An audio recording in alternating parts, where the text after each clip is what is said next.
Hey, yo, what it do, world? It's your man's and I'm the Toothless Wonder on the Bamboozled Again News Network. Yo, I'm kind of overjoyed, yo, cause I get to witness the fall of Babylon, the same place that put drugs in the community, the same place that socially engineered the destruction of our families. Jim Crow and slavery and the emasculation agenda, the war on little boys and putting them on psychotropic medication. Yo, I'm actually overjoyed, yo. Ain't no fun when the rabbit got the gun. All the year, get denied for jobs or, all that type of stuff. Not that I take any joy in seeing others suffer, but I do like seeing what go around come around. You know what I mean? I like seeing things come full circle. Yo, I was just thinking about just how Twilight Zone-ish this place has become, yo. Now here's what's tripping, right? So I seen they locked up the Chicago rapper Lil Durk, right, for allegedly ordering a hit on the Quando Rondo dude, which is homeboy killed his home, whatever, right? But here's what's tripping though, right? So they created or incentivized this drill genre of hip hop. So everybody got ops now. Everybody's clout chasing and trying to be the most authentic, unalive, right? And then incentivize and pay these people. Essentially, how brother used to bang on wax. Now they're self snitching on wax. This like the music industry is the new streets, yo. They just let you operate for a minute, let you incriminate yourself, incentivize you incriminating yourself, and then when they feel like it for distraction purpose, just come get you and take everything you got, yo. You we if we ain't in captivity, that's a telltale sign.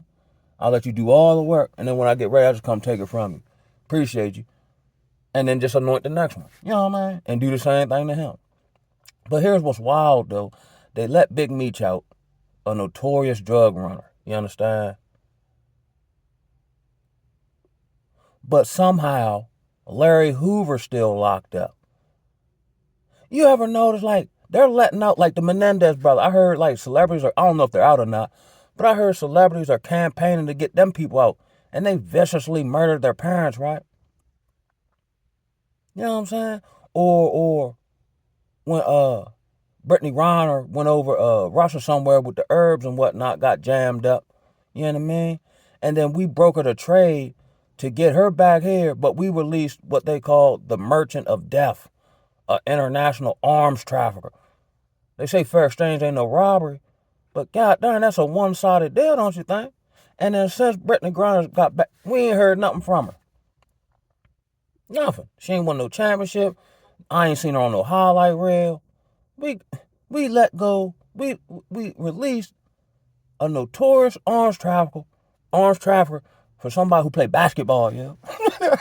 So you mean tell me, yo, this place a joke, yo? Like I said, back to Larry Hoover, I'm pretty sure he's reformed his ways. He could probably come out and, you know what I'm saying, promote peace or bring folk together. But they'll leave him in jail. Tukey Williams changed his life, wrote children's books, denouncing, he owned up to what he did, denouncing, gangs and what it had become and so on and so forth, and what it should be, right? They still executed him. But they talking about letting Menendez brothers out and these super duper dope runners and whatnot. Not saying they shouldn't get out, but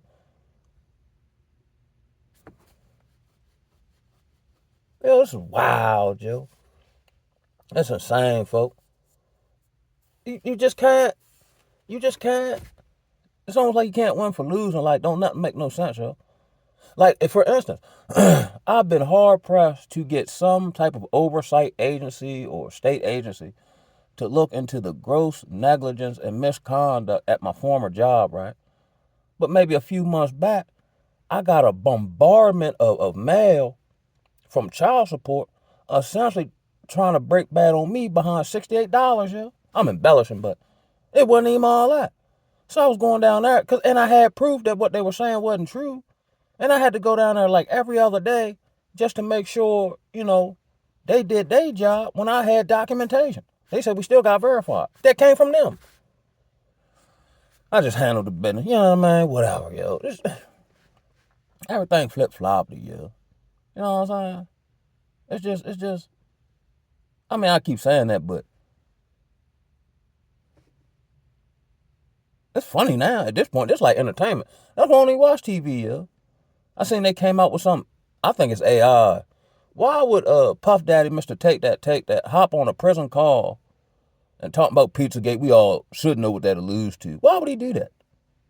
That don't even make no sense, yo. I don't even think that's real, yo. Nowadays, you don't know what's real. But other than what your intuition tell you is, you know what I'm saying? I don't believe nothing out here, man. It's so crazy. Like, natural stuff has become dangerous because of how they've distorted it or defiled it. Like, it's almost, for the average brother, if you look at the game in totality, it's almost dangerous to quote-unquote date. At the very least, it's probably going to be a waste of time. You might get your Jimmy rocks off and all that, but then what about the Dr. Dre, the aftermath? What about, you know what I'm saying? She might try to pin a baby on you. And these joints, I'll be honest, yo, these joints are despicable, cuz. You know what I'm saying? And the box don't get no break. I know I'm all over the place. You believe what them people tell you, anyway, man. All right. You know what I'm saying? They say pimping ain't dead. They just moved to the internet. Man, it's crazy, yo. It's crazy. Like, I seen joints where, like, like on these various, like, dating podcasts or whatever. And the sister try to shame men's for, like, dating younger women or whatever the case may be. But I know a whole bunch of 40-year-old women smashing on a young cat. You know what I mean? It's so crazy, yo. They trying to shame you back onto the plantation, yo. And then get upset with you when you don't go for it. But when you stay on the plantation, they carry all the piss out you. You can't win for losing, Joe. You know what I mean? That's why our brothers and all that is leaving us behind. If at the very least mentally, care not about no job, yeah. They don't care. You know what I'm saying? It's not like back in the day where as though you could work for a company, 20, 30 years, retire to pension, live a somewhat, fulfilling lifestyle and all that. I just seen something. I think it was the Boeing the Boeing airplane people. Somebody stole their pension. That's why it never made no sense. Yeah, it sound good, but why would I entrust my sweet potato to somebody I don't know and just get a piece of paper every 30 days saying where my money at? Nah, let me manage my own money. You know what I mean? I get it, but man, none of that ever made no sense to me, yo. Yo, every day we just get bombarded with just this wacky, wild news. Like, it's so, like, at this point, yo, what we would consider the NPCs or the people who, celebrate, let's say, Easter, and, you know what I'm saying, they go vote, and they got like a favorite sports team, and they make small talk and all that. I think these people starting to wake up because the illusion is dissipating. You know what I mean? I can't wait for after the election. Oh man, it's gonna be a whole new world, a new fantastic point of view. And I don't even care who wins. Somebody gonna lose their mind. That's my prediction. At some point, if Trump wins, it'll be a civil war, because then all the feminists and the abortionists and all them the Negro, see man, they're taking us back to 1937 and we need to organize. They'll be marching and all that to kill babies and whatnot, unalive babies, and you know what I'm saying. And then if Trump lose, oh man, them good old boys, they're gonna feel like they losing a country that was stolen. You know what I mean? Oh man, that's gonna be great, yo. Boy, they gonna be stringing folk up and do what, yeah, buddy, boy, they gonna go off. I'm trying to tell you. So either which way, we're set for like that movie Civil War. You know what I'm saying? I can see Pastor Butterbean now. If Trump get back in there singing old Negro spirituals and all that. You know what I mean? Come on, cuz. And here's what I find tripping though. I'm just flowing with it, right? And I understand why, because of the 501c3 thing. But they'll tell you who to vote for, but they won't tell you how to prepare you. You know what I'm saying? Does any of these pastors, especially in the Negro church, do any of them preach on Revelations or the Old Testament? I just seen a clip of Kurt Franklin. I don't know what Cub was doing.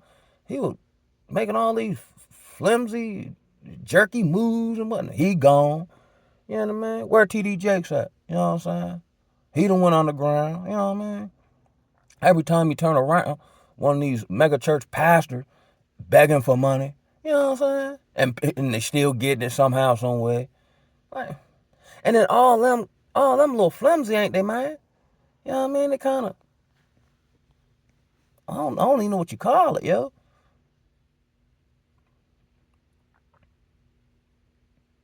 Yo, it's real in the battlefield, baby. It's real in the battlefield.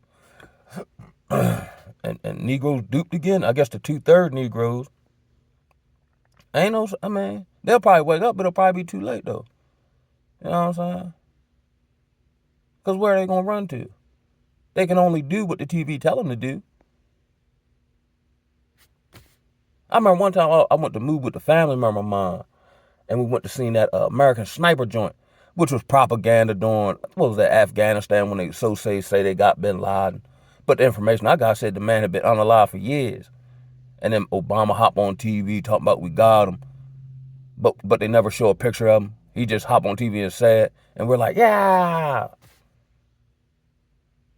And Bin Laden and the Bush and them, they was in business for years. You know what I mean? He was the proverbial boogeyman. The only place he really existed was on TV in America. You understand me? So we watching the jump, woo woo woo. So then after that, the family member was like, man, what you think about the movie? Oh, it was cool. You know what I'm saying? He was like, yeah, the government, da da da. I said, man, I don't trust them peoples, man. And this, I forgot when this came out. This was probably like 08-ish, somewhere in that area. I know Obama was in office the first time. And he was like, boy, you should trust your government. I said, why would I trust people who keep getting caught lying? But then the next time they say something, I believe it. But the last 37 things they said have been found out to be a lie, yeah? Again, battered white syndrome. Then they act like something's wrong with me. I'm looking at him crazy. He's looking at me crazy. Like, man, I believe none of this. That's got to be a mental health disorder. Believing people who have a track record of lying. It was wild out there, man. And then back to like these so-say helping industries, and I really stays on them because, you know, I was kind of, you know, a client and a professional in them, right? It's amazing how here, like the church, mental health, substance abuse treatment, they talk about it, but nobody promotes healing because there's self-accountability. Like, you're responsible for your healing. You might not be responsible for your trauma, but you are responsible for getting over it. What I'm saying is, everybody group up or click up under the guise of support, but they're actually just propping each other up socially because they can't or they can't emotionally hold up when they get by themselves. You'd be surprised how many mental health professionals who went to school for this and preach this all day long make terrible personal decisions in their personal life, yo. When I was working at the job, I said, yo, and I put myself in it because I was working with them, right? I said, yo, we're more broken than they are, and they come to us for help. But we acting like we need their validation. And Holmes was just panhandling in the middle of the freeway. And then you get your box to him. But then let's say main man who, I don't know, let's say he in the same field and, you know, got some accreditation and all that. You tell him he ain't good enough to get some used up box you just gave to 37 homeless men.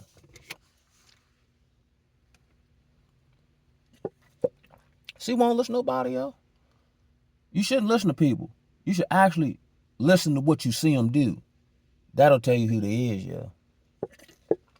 The lack of humility, like even with me, right? I try not to make a mistake, but let's say I do make a mistake, which is typically based on not having all the information. I really can't remember the last time I knew, oh, I shouldn't do this and did this, because I don't like the consequences. I don't like, I got bad conscience, you know what I mean? But let's say hypothetically, I do some stuff I ain't got no business doing and it get found out. I did that, yo. It ain't no, it was their fault, and this the reason I did it, man. All that's irrelevant, yo. I did it. What's the consequence? I bet I go back to the lab and make sure I don't do it no more. You ever know when somebody get found out in some type of discretion, they start blaming other people, yo? That's weakness to me, yo. It was weak when I did it. Now everybody got an excuse for why they effed up, but nobody taking responsibility for not being effed up. It's so crazy here in Babylon. It's like we get more attention, or people would rather have attention for being a victim. So now, even we see it on social media, everybody's competing to be the biggest victim. And this is what we feel good about, playing victim. My brain don't like the idea of being no victim, yo. That's why certain stuff I don't understand. And I get it. Let's say we in one of them type, this was actually my first charge in Anne Arundel County, coming straight out the woods of Talbot County. And I got this, and at the time, I had this thing, and I still got to a degree, or anybody, putting their hands on me. So, story time, right? So I had just turned 18 on that Wednesday, and at my partner house down the street, that Friday party, right? So I'm the nicest person. I mean, I'm nice. I'm pretty nice, but I'm sitting on the curb thinking about which girl I'm gonna call when I get in the house, right? Because now I go to school on Fort Meade Army Base, which is probably 2 to 3 times bigger than the high school I went to previously. And because on the Army base, you had this influx of people coming from other areas, so I'm getting privy to different cultures and people come from different areas. So I'm like, oh, this is interesting. Okay, cool. So now mind you, again, if I feel like I'm not doing nothing wrong, why am I scared? So I see the policeman coming down the road. Everybody else behind me hooping and hollering or whatever. I see him, but I'm not alone. Cause I'm like, man, I ain't doing nothing. I'm chilling. I see him park on the side street, and I see him walk up. So he walk up, he get everybody attention, he tell everybody sit down, right? Mine, I ain't saying nothing. I'm chilling, my legs crossed. You understand me? They hooting, my mans and them hooting and hollering. He called for backup. He said, "You stand up." So I'm like, all right, cool. You know what I mean? Now, mind you, I'm nice to the mug, right? So the officer behind me, he did pat me down. I do remember that. And then I still had an Eastern Shore dress, which is like an hour and a half from where I was at. So he's like, man, what you doing over here? Now, mind you, this is my first interaction with like head buster type police. Like I've seen on news and stuff like that, but I never encountered them. And I don't care. So he get to telling me, well, you need to change your address, and we make a couple Eastern Shore jokes. Okay, hi, he. Okay, cool, boom. I ain't stunting the man, right? I'm super cool, you know what I'm saying? This is where I messed up at, though. So he gives my ID back. When he gives the ID back, I mess around in my coolness and just put both my hands in my pockets, like on some chill, you know what I'm saying? But I'm standing right in front of him. So he rushed me like, wait on my head. So I'm like, cuz, be easy. Now, this is where I messed up too. The power of suggestion, right? So I don't know nothing about running from no police. But when I came across the bridge, I was more privy to people playing with guns and always talking about running from the police. So I guess that was in the back of my mind. Now, mind you, I live around the corner. And I play sports. And I think I'm nice. But this is 2000. Yeah, I turned 18 in 2000. So I got Tim boots on. Of course, they ain't lace because that was my style back then. And I used to sag my pants. So my britches not heiched up around my, you know what I'm saying? I ain't finna get nowhere, right? But in my drunkenness, I can't tell that, right? So they rush me. So something say run. So I guess the policeman was already behind me. But I played football, so I hit him with like a defensive end swim move. I shoot past him. Now this part I don't remember. My homeboy had to tell me after I got out. So the officer that I was talking to, like the hood is around the corner, but it's a totally separate area. But the same district of police this, the same area. So in the hood, you got them like the dirty cops, whatever. He so happened to be one. I don't know nothing about none of this. I'm fresh out the woods. So they say when I turn and run, he grabs me by the back of my shirt and cracks me with the flashlight. In reaction, I don't remember none of this. They said I turned around and gave him a nice left across his chin piece, right? This is when my brain kicks back in. He's got my shirt like this, but he dangling between my legs. And the police are wailing on me, right? But I'm drunk, I don't feel it, adrenaline, whatever. And I'm really not concerned about them hitting me, right? Because I got a pretty decent chin, right? I guess the guy had to give me one. But the whole time they wailing on me, I'm thinking, yo, my mama just sent me over here, yo, and I done did it now. I was more concerned about when my mama heard about this, like, oh, he can't go nowhere. Every time he go on society, he getting tangled up with somebody. So, I endure the blows for a minute, whatever, whatever. They finally get me on the ground, right? They was like, man, what does he have? They all out of breath, you know what I'm saying? They reach in my pocket, and I had like a half of a nickel sack that I kept like to get my day started tomorrow morning.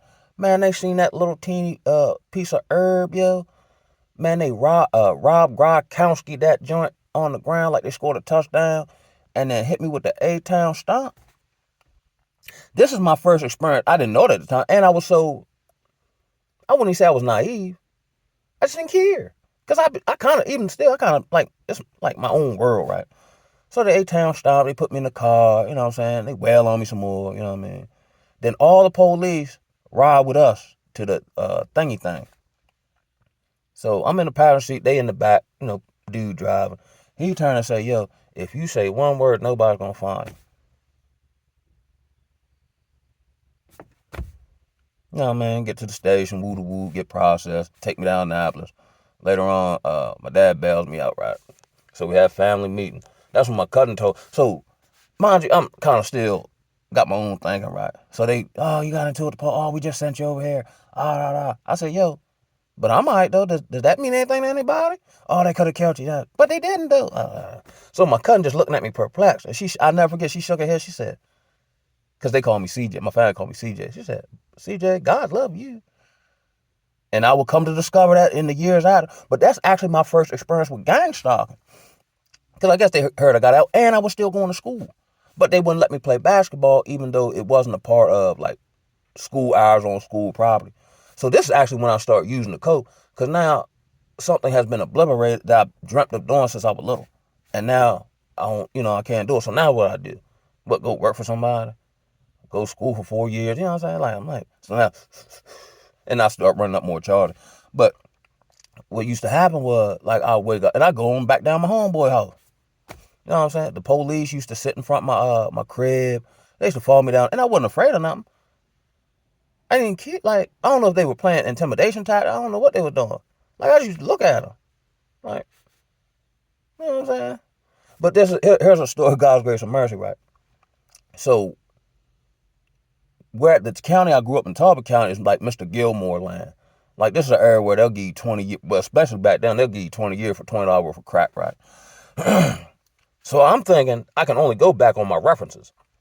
So I'm saying to myself, well, thinking, I'm done for it. I'm going to prison. Man, I mess around. And and here's where false evidence appearing real comes into play, right? So I'm like, ain't no sense so after a while, I'm like, ain't no sense I'm going to prison. Ain't no sense in pursuing this relationship. I'm going to prison. So I'm just basically in free society waiting to go to prison in my mind. So, court time come. I'm a scrapping young buck. I clean up nicely, as the old folks say. I had like 20 of my family members in court. In my first charge, I fresh out the woods. Had a black lord, black judge. So one of the officers still come to court with a neck brace on, slicing it up. I'm like, come on, that was like 6 months ago. You still, man. So mind you, I'm like 6 foot at the time. I'm look like Allen Iverson. I'm probably like $160. All them over 6 foot, 200 pounds, whatever. They talked about how I was unstoppable, and they thought I was on PCP and whoop. So I had a black judge. So he look at them, he look at me. He look at them, he look at me. He said, I don't believe Mr. Thomas did all the stuff y'all say he did. Then he look at me. But it's obvious to me you did something, yeah. I thought I was going to prison. Guess how much time I did for putting my hands on the man? 30 days. True story. I mean, there was probably like a suspended sentence and all that, which I got out of. But I did 30 days. And the way Anne Arundel set up, every day you get one of them trustee jobs a day off your sentence. So I was back home in like 2.5 weeks. But now, can't play basketball and all that. I'm like, man. So that's my first experience with gang stalk. Used to follow me around and all that. You know what I mean? Then I started bringing up all these charges. It was terrible, yo. That's why, the things that have afflicted the average, I wouldn't even call them chosen, just the average black man. Everybody else finna go through it. Everybody else is now really start living in a state of uncertainty. It don't bother me none, or individuals such as myself, because we've been living in uncertainty. It's the new normal. We just flow in it. You know what I'm saying? You know what I'm saying? Everybody now is used, like, we, in Negro culture, we used to getting backdoored by friends or losing our friends to untimely demise and so on and so forth. Now every other race, or the most dominant ethnicity here, is about starting to go through all that. But this is what's gonna happen. The wise are gonna become valuable. You'll have people who run corporations coming down to the hood asking the wino what to do, asking the wino for wisdom. You know what I'm saying? Word up. Yes, sir. This thing right turn right side up. All that we don't need no men movement and all that. That's where it go by the wayside. You ain't gonna be able to perpetrate no soft girl error on that one. You know what? I didn't see your value, yeah. I know you got other women, and let me work with them. You know what I'm saying? I guess that Isaiah 4:1. Yeah, yeah. All that illusionary societal stuff is about to go by the wayside. Here's where your character is gonna start reigning for you. Just like they say, like in the olden times, or in various stories, where the king would come down to the country to seek out the wise man who might be poor, because he can solve the king problems. You know what I'm saying? Like that type move, yo. This ain't like, it'll probably be wacky wild, don't get me wrong. But if you've been on some type of faith movement in the sense of allowing the Most High to change you, like they said when Jacob wrestled with the angel, he was basically saying, change me. You know what I'm saying? Bless me, rather. Which I guess in God's terminology, it really means change me. You know, and now it leaves credence to my journey, and like almost the entire decade I was out of commission, because he was changing me in ways I didn't even know were happening.